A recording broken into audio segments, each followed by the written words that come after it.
Ladies and gentlemen, James Comer, Jim Jordan, and other Republicans in the House really prevented, blocked, made it impossible for Alvin Bragg, the district attorney in Manhattan, to arrest or to indict Trump. The reason is because there could have been communication, I know you'll be surprised with this possibility, between the Manhattan district attorney and Democrats, New York Democrats, Chuck Schumer, the DNC. So you have a political stunt. So arresting Trump would have been a political stunt, okay? Because you know that there's criminal activity within Hunter's emails. There's actual criminal acts within those photos, emails. The New York Post specifically, there's an email stating, how can you use your influence on the company's behalf? Okay, that is one email that coincides with hundreds of millions of dollars in business deals with people who want influence or access to the U.S. government. That is a criminal act. You can't do consulting and then part of the consulting agreement is altering U.S. foreign policy. And even if you say, well, that never happened, he didn't force out a prosecutor. We have one New York congressman stating that he proved during Trump's impeachment that no prosecutor was forced out. That congressman didn't have access to the New York Post's reporting. The New York Post was censored a year later. A year and a half later. So none of the people who say, during Trump's first impeachment, when they say, well, you didn't force out a prosecutor because of a business arrangement with Hunter, they never had access to Hunter's laptop. Now Chuck Grassley, Ted Cruz has accused Hunter Biden of rewording and summarizing classified data to facilitate those business deals. That is a serious violation, felony. So these are things that actually you can prove them already. You have the emails, you have the business transactions, and you have 150 banking transactions that were already investigated by the financial institutions.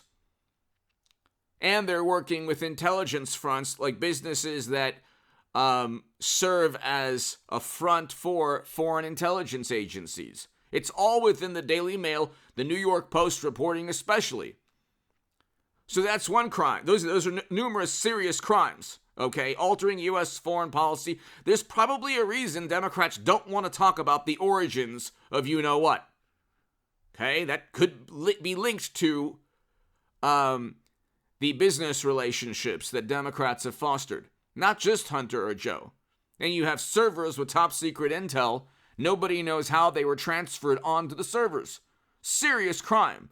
This is not even an FEC violation. The FEC didn't even view it as a crime. Hit subscribe to this channel right now, ladies and gentlemen. I should have a live stream later tonight. But the FEC didn't even view this as a crime. It's beyond the statute of limitations. So how they're trying to go back and they're trying to do everything. These are the same people who pontificate about norms and tradition. They have completely obliterated norms and traditions. It's all about getting Trump. We know it's political now because not only did they try to indict him on something the FEC didn't even think was a crime, but now you have denials from Stormy and from Michael Cohen in letters, but then you also have possible coordination between Democrats in New York and Democratic prosecutors. According to Jim Jordan, James Comer, and other Trump Republicans, and I'm not saying that he did, and hit subscribe to this channel right now, ladies and gentlemen. Go to h8goodman.com to read my writing in The Hill, The Huffington Post, Salon, The Jerusalem Post, The Federalist, and other publications.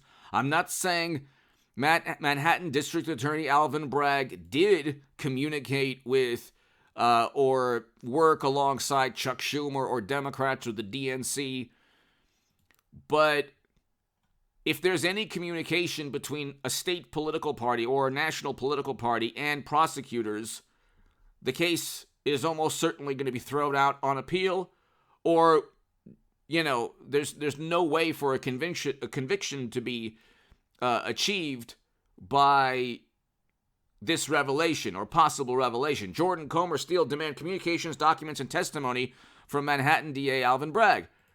There could have been communication, just like the prosecutors in Georgia. Okay, these are Democrats. These are lifelong Democrats. Because everything with the Clintons has been Republicans are going after Republicans. But they did commit crimes. Bill Clinton was impeached on perjury. Perjury is a crime. Oh, don't bring my name up. Perjury. Okay, Trump didn't commit perjury. Trump did not commit a crime. What was the crime that he committed other than defeating Clinton? Now, I think Hillary Clinton will be the 24 nominee. But I think this is all about just getting state Democrats on the state level to go after Trump to harm their direct political rivals. It's obvious now. It's not even like it's not partisan to say that this is all partisan, okay? Christopher Hitchens once said that just because you're partisan, basically said it in a more eloquent manner than I am, but just because you're partisan doesn't mean you're not right or incorrect or wrong. You could be partisan and absolutely on the right side of history and correct, okay? It's not a partisan statement to say this is all politics, because it is all politics. You have the Clinton Foundation being investigated for like a second in New York. They found nothing. I mean, Clinton Cash is a book written about all, like a litany of all the financial crimes. And you can see all these business transactions taking place in plain sight. And then a uranium deal. And it's like when they get caught with their hands in the cookie jar or with their pants down, oh, again, you're mentioning me. What happens? You can't prove anything. With Trump, they don't even have a specific crime. They've been searching like, it's a crime to give money to a foundation, to give money to Hunter, and then alter U.S. foreign policy or allow a deal to go through. So that's a crime right there. Their rebuttal is, you can't prove it's a crime. These are all coincidental things. So Democrats live in their own fantasy world. All these things take place coincidentally. It just happens. It just happens. Millions go to the foundation. There's a uranium deal. Just happened. What's the problem? It's like, well, I thought there are mortal adversaries. Oh, that's right. Except when you're getting paid. Then it's no problem. Same thing with the DNC emails. Debbie Wasserman Schultz said it was fair and neutral, and of course, she lied. Democrats lied, and they cheated Bernie Sanders. They're the greatest liars and the most deceptive people, and the people who are the most like authoritarians and totalitarians are the wonderful, morally superior, good and righteous liberal Democrats. Not all of them. There's some really good liberal Democrats, really great progressives. There are. On the left, there's a lot of good people. But the people generally in charge are wielding state power against Trump. And whereas they committed crimes, Trump did not. So now they're just trying to, the issue is, I love it when people say, you don't know if he had a relationship. He almost certainly had the relationship, but he's smart enough with Stormy. He almost certainly had the romantic relationship because the money was given.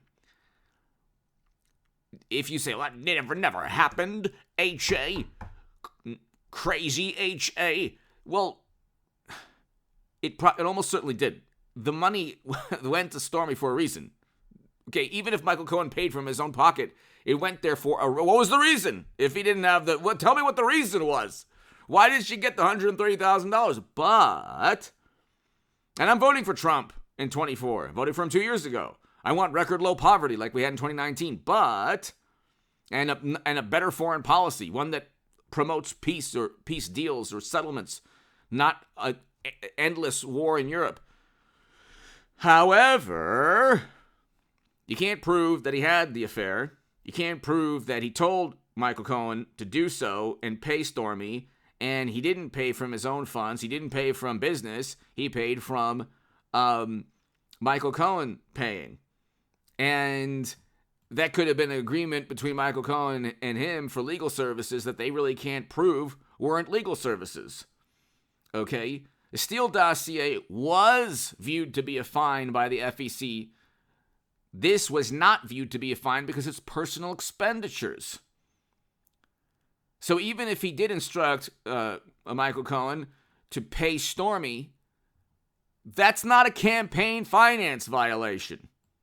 And the Manhattan DA knows this. But they want all the documents from the DA's office because there could have been communication between, just like, okay, when Jimmy Kimmel or Stephen Colbert, well, we know Stephen Colbert, his staff communicates regularly with Democratic Congress people. But if there was communication, like, for example, Jimmy Kimmel, every single night, his producers, directors, his writers devote their lives to, bashing Trump. Okay, what are the chances one of Jimmy Kimmel's staff, writers, producers, directors spoke to or communicated with a Democratic congresswoman or congressman in the past month, 2 months, year, week? They're probably almost always communicating with somebody involved with the Democratic Party, like the DNC or a person in Congress. That's a campaign finance violation right there. You're giving free political advertising to the tune of millions upon millions of dollars every night. So you're going after Trump not because of free speech or the First Amendment. You're going after Trump because there is some kind of relationship with the Democratic Party in Hollywood. Okay, that is a campaign finance violation. If you can prove that there's communication and people are actually getting talking points and those talking points are being filtered through as jokes, that is a campaign finance violation. Anyway, if the Manhattan District Attorney was coordinating all of this with New York Democrats, that could be a campaign finance violation. Give me your thoughts below. Hit subscribe to this channel right now. I'll be back. Thank you.